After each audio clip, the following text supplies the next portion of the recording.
poco de los agentes. La familia, vamos a desarrollarla ahora, juega un papel pero más que fundamental. Sí, hemos generado muchas veces y nos hacemos cargo, desde mi lugar como terapeuta, este estereotipo de que no, si el papá pregunta mucho, si el papá está muy encima, no, mejor no darle mucha información, cuando tiene que ser todo lo contrario, porque es en la medida que trabajemos de manera conjunta como también lo vamos a involucrar en el desarrollo de su propio hijo. Los agentes participantes, la escuela, en los cuales están implicados los profesores y compañeros, la familia, los padres, el alumno, los hermanos y los mediadores. Ahora vamos a tocar un mito. El mito es: la familia no tiene conocimiento para desplegar un rol activo. Esa es la mirada estereotipada. En el proceso educativo, formulando objetivos, planteando las herramientas y sistemas de apoyo. No tiene conocimiento. Quienes tenemos los conocimientos somos nosotros, los que tenemos la teoría. Veamos. Uno recluta niños y padres y junto con los docentes construye una comunidad.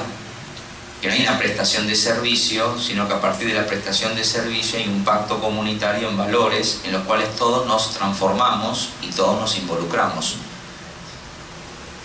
En la medida en que los padres quieren depositar a los chicos, hay que devolverle los chicos a los padres. Y las instituciones no debemos habilitar el depósito de niños, aun cuando paguen el servicio. Nosotros tenemos que comprometer a los padres en que nadie puede reemplazar, ni se puede hacer un outsourcing, ni se puede tercerizar la función de padres. Las instituciones lo que tenemos que hacer es ayudar a los padres a ser padres, no reemplazar su lugar. Y tenemos que ayudar a los hijos a que tengan el lugar de hijos y no clientes ni usuarios de las instituciones. Para lo cual, lo primero que tenemos que hacer es trabajar con los docentes para que no sean empleados, sino justamente ejemplos. Y uno nunca paga el ejemplo. Uno lo sumo lo que hace y en muy malas condiciones es reconocer parte del esfuerzo del tiempo con el que un docente pone su vida en juego, con los valores, con el ejemplo y con la construcción. Por lo tanto, en esas concepciones se trabaja. ¿Comentarios?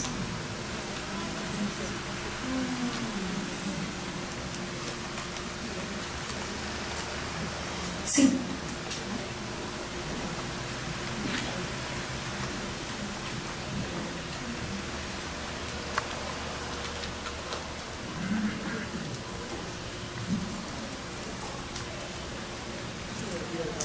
Buenos días. Sí es cierto que no solamente el tema de la inclusión se asume a las instituciones como los que van a saber manejar todo este tema, y no solamente en el tema de inclusión se ven estas situaciones, también lo son en escuelas entre comillas regulares. Muchos de los profesores o de las maestras o maestros asumen en algún momento ese papel de yo lo sé todo y soy yo el que va a manejar, y muchas veces obstruyen las crianzas de sus hijos y no ven la forma más adecuada de hacer un acompañamiento, que es lo que se debe hacer. Formular estrategias conjuntas, de qué manera vamos a acompañar a las familias, de qué manera vamos a llevar el desarrollo de un niño desde mi rol como maestra y desde el rol de ustedes como padres. No solamente se ve en la inclusión, se ve como un problema y una dificultad en nuestro sistema educativo. Gracias.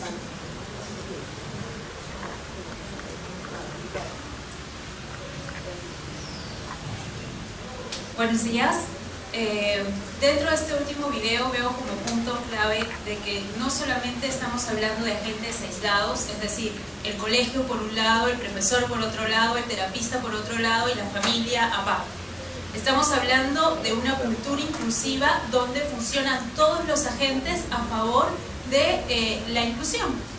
Ahora, el primer video nos hablaba mucho acerca de que uno empieza a formar parte de la cultura inclusiva cuando pone de su parte y es ejemplo. Entonces, ahí parte primero de un cambio de paradigma de cada uno de nosotros. Yo como padre o yo como profesor, que estoy en una escuela y por primera vez me llega un niño inclusivo, antes de ver todas las estrategias, metodología y todo lo demás, lo primero que tengo que hacer es cambiar mi paradigma. Es decir, centrarme en mí y ver qué barreras tengo yo en mis ideas, en mi forma de ver a este niño, en mi forma de ver a mis demás alumnos, para que recién pueda pasar a una serie de estrategias y trabajar conjuntamente. Y eso no se debe circunscribir a la escuela únicamente, porque estamos hablando de crear sociedades inclusivas. Y ahí es el punto, porque todos los días nosotros debemos luchar contra nuestros propios paradigmas.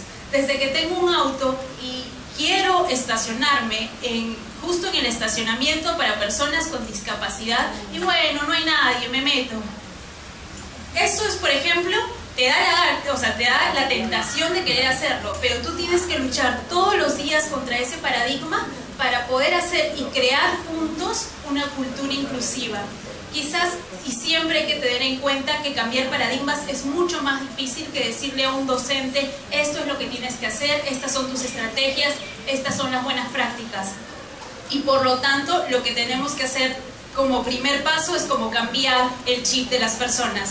El director no es un mal director, el director lo que pasa es que no conoce la inclusión y lo que tiene es que cambiar su concepto. El profesor no es un mal profesor, el profesor tiene que cambiar su propio paradigma. Entonces yo lo cerraría como que al final no debemos ser entes aislados, sino tener una cultura inclusiva donde todos participemos. Gracias.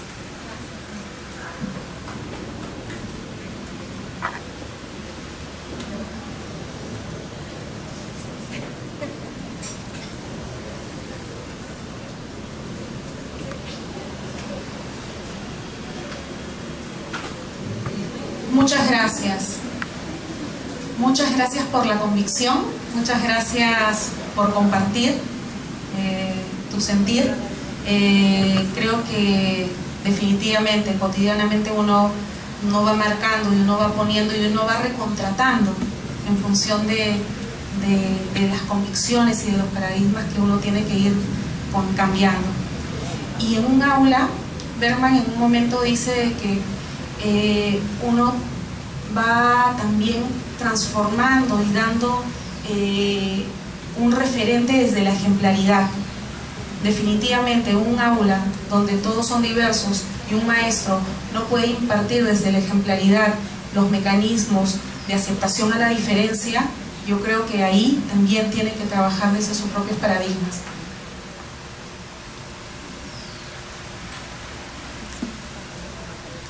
Bien, ¿por qué decimos que las familias son un apoyo?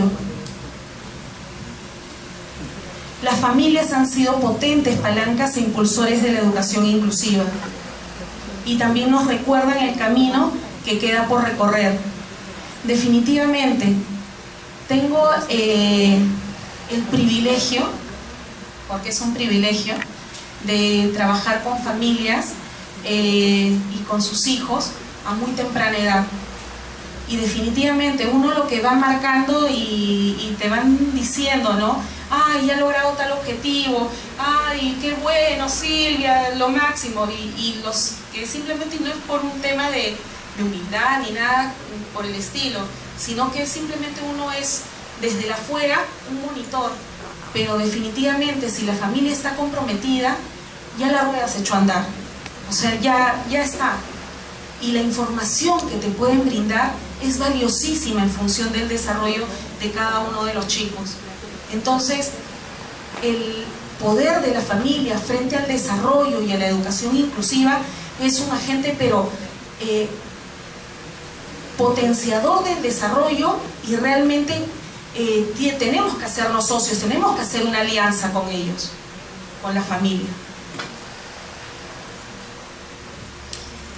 Acá algunas imágenes, y con esto no quiero decir que las familias se conviertan en terapeutas, porque nada más alejado de terapeutizar la vida de un niño o de una niña, ¿sí?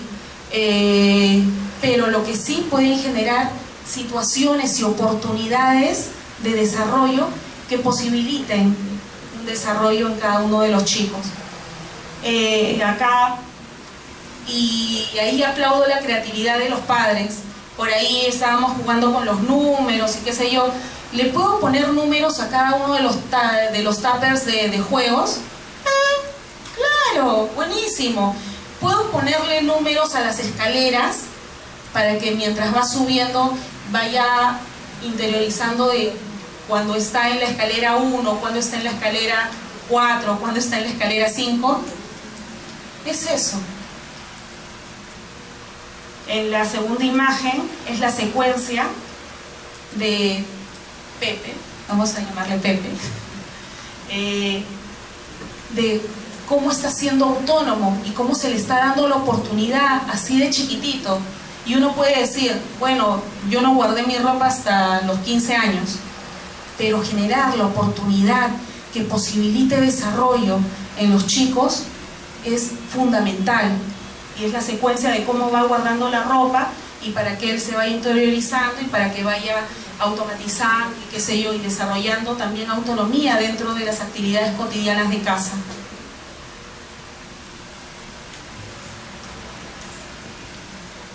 Bien, ¿qué entendemos por participación de las familias? Participar es un derecho y una responsabilidad. Señora, las reuniones solamente se pueden hacer una vez cada 2 meses. No, es que no se puede dar más. No, la libreta solamente se entrega de manera individual y personalizada. Convocar a más agentes para que puedan trabajar y conversar acerca del desarrollo, no. Definitivamente las familias, cuando están acompañando los procesos inclusivos, son fundamentales dentro del contexto escolar, y es ahí cuando uno va transitando por una cultura inclusiva. Cuando participan, se sienten implicadas, respetadas, tratadas con dignidad, aceptadas, valoradas. Existen espacios efectivos de la participación y definitivamente se tiene que comenzar a hacer. Participar supone formar parte de los procesos de toma de decisiones, y ahí definitivamente, una vez más, reiteramos, cuando uno convoca y cuando uno se reúne de manera grupal con las familias, los maestros, el aporte de las familias y las expectativas que tienen son importantísimas, porque forman parte de la vida de cada uno de sus hijos. Entonces tienen que ser escuchadas.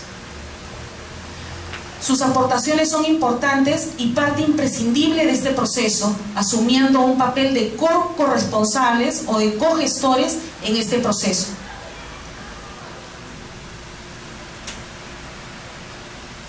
Es necesario, para una buena colaboración entre los profesionales y las familias, ¿qué es necesario? Comunicación bidireccional, competencia profesional, respeto mutuo, confianza, compromiso, igualdad, defensa de los derechos del alumno y de las familias, y añadiría una más que tiene que ver con la confianza, la transparencia. Desde nuestra mirada, definitivamente el acompañamiento con las familias y el desarrollo de los chicos tiene que haber transparencia, ¿sí? De cuáles son los desafíos. Esto no es fácil, es un transitar y es un trabajar el día a día, pero definitivamente si no hay transparencia en la comunicación, en la retroalimentación que hay con las familias, se convierte el trabajo más cuesta arriba. Bien, beneficios para el profesorado de poder transitar y de poder forjar una cultura inclusiva. Pueden ajustar y trabajar conjuntamente con las familias, ¿no? Pueden ajustar mejor sus enseñanzas con la experiencia y conocimientos que las familias disponen de sus hijos. Y los beneficios: dar una respuesta educativa asertiva frente a las necesidades del alumno. y un bienestar profesional.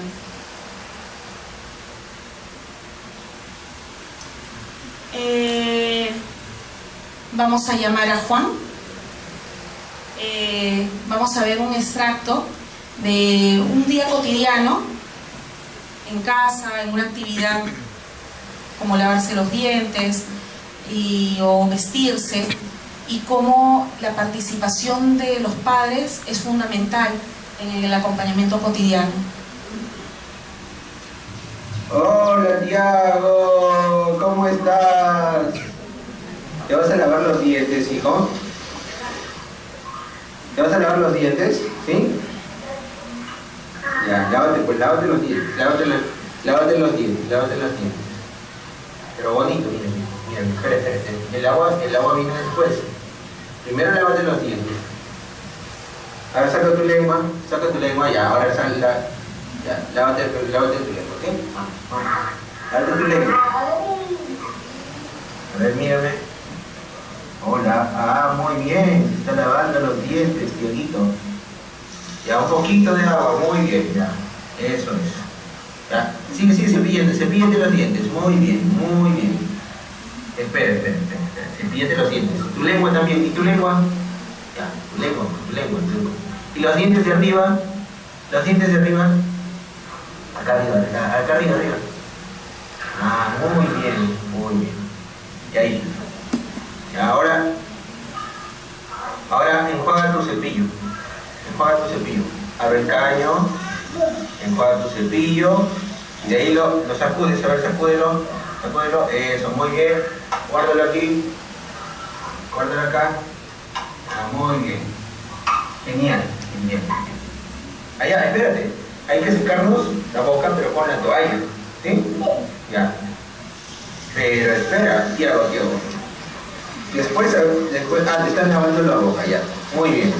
Pero vamos a secarnos, ¿sí? Vamos a secarnos. Con cuidado, ¿sí? Despacio. Vamos a buscar la toalla. ¿Dónde está la toalla? Ahí está la toalla azul, mira. En el coche. Está la toalla azul. Sí. Ya, sécate la boca y las manos. Las manos también. Ya, muy bien. Sí, después vamos a secarnos el polo, ya, porque este polo se ha mojado y ya tenemos que ponernos la pijama. ¿Sí? Sécate las manos. Tus manos, muy bien. Ya. Ahora déjalo. Tiago, escúchame. Deja la toalla donde lo encontraste. ¿Dónde estaba la toalla? ¿Dónde está la toalla? Ahí estaba colgada. Cuélgala, por favor. Eso es, muy bien. Un poquito más, intenta nuevamente. Eso es. A ver. Eso es, muy bien. Ya listo, muy bien. Ahora hay que ponerse la pijama, ¿sí? La pijama. Siéntate para que te pongas la pijama. Siéntate para... Hola, mamá. Hola, mamita. Abigail también se cambió. Vamos a poner la pijama.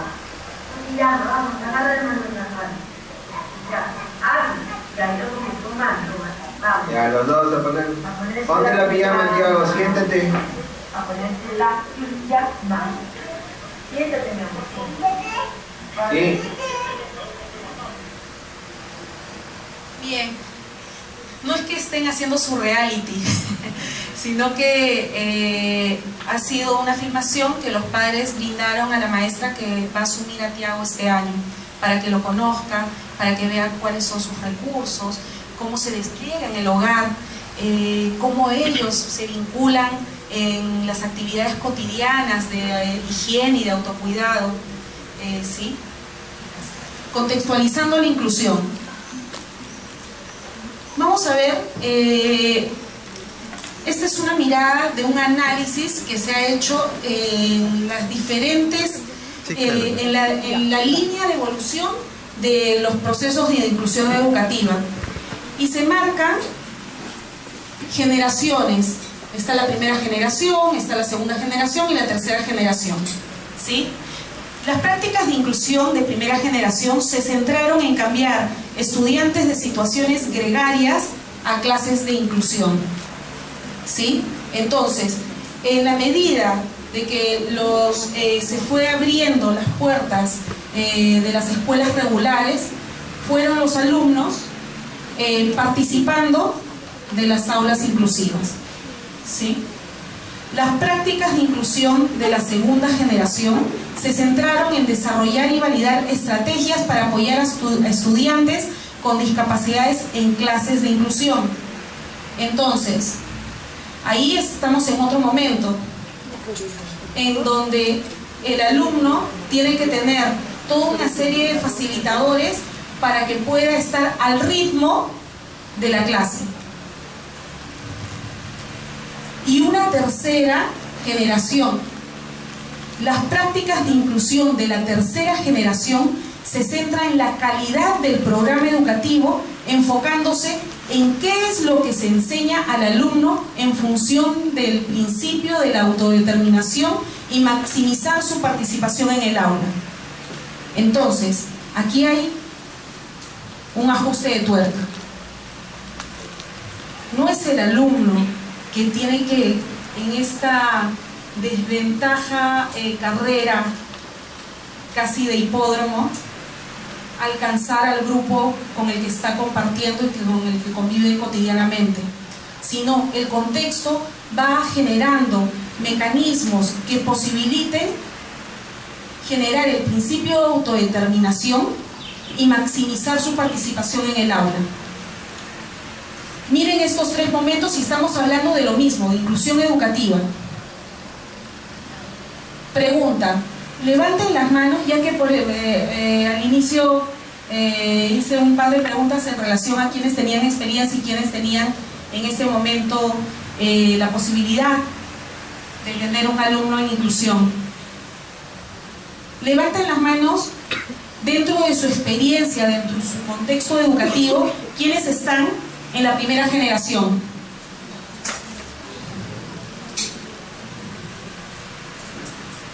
Nadie. O sea, los alumnos participan de las aulas, pero no son sacados del aula por momentos y demás. Bien. ¿Quiénes están en la segunda generación? Desde la visión que ustedes tienen y desde la experiencia en sus contextos de trabajo.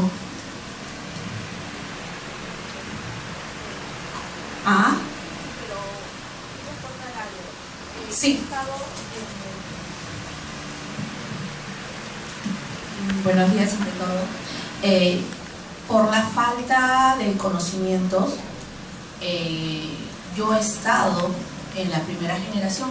Sí he tenido un alumno con habilidades que no sabía cuál era exactamente la habilidad.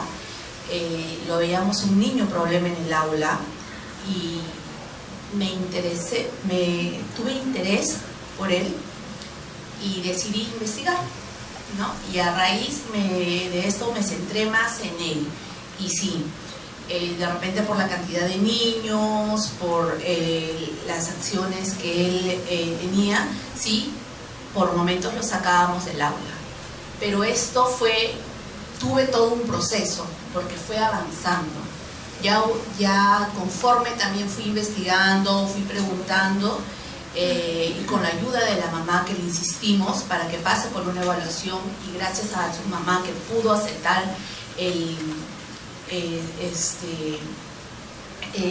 no sé si llamarlo problema, pero el trastorno que él tenía, la condición exactamente, también por medio de la psicóloga nos fue orientando.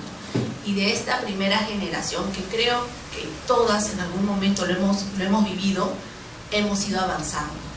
Y conforme a eso, yo sí acepto que he estado por falta de mi experiencia, por mi ignorancia, he estado en esa etapa, pero sí también sé que he evolucionado, que conforme he ido yendo a capacitaciones, investigando, preguntando, he podido ir avanzando y he hecho cambios.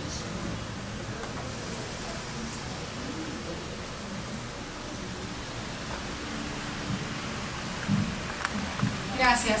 Básicamente la propuesta y la participación de ustedes en función del análisis, es básicamente para poder tener conciencia en qué momento estamos y qué tenemos que comenzar a generar y qué acciones tenemos que comenzar a hacer para pasar de una situación a otra, ¿sí?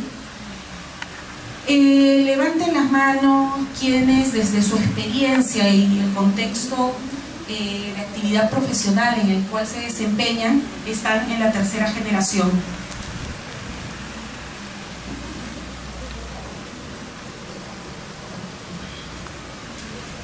Bien, qué bueno,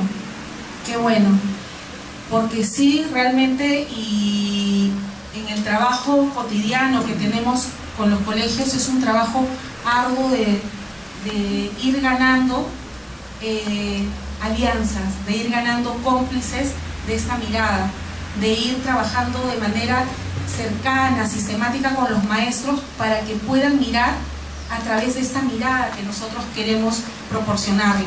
Y no es fácil, pero se va logrando. Y en la medida que definitivamente van teniendo mayores recursos, van animándose y empoderándose más en función de su aula.